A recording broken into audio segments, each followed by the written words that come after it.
Sarah had always been skeptical about ghost stories until she spent the night at Ravenwood Inn. The old bed and breakfast sat on the outskirts of town, its dark wooden frame weathered by time. Locals whispered about strange occurrences, but Sarah laughed them off. She just needed a quiet place to stay for the night before her long drive home.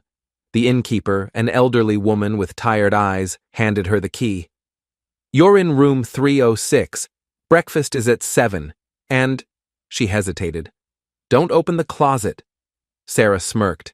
Classic horror cliché. The room was quaint but cold, despite the fireplace crackling downstairs. She tossed her bag on the chair and collapsed onto the bed, exhausted.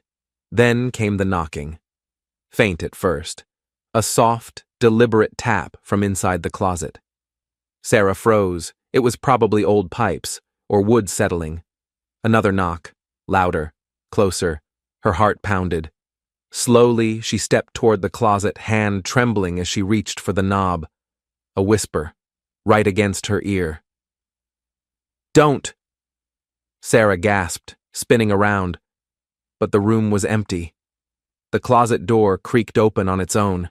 Inside, there was no clothing rack, no shelves, just a narrow, pitch-black tunnel leading into the walls of the inn. Cold air seeped out, carrying a sickly, sweet smell. And at the far end of the tunnel, barely visible in the darkness, a pair of eyes stared back at her. The last thing Sarah heard before everything went black was a voice, soft and rasping, whispering from inside the tunnel. Finally, another guest.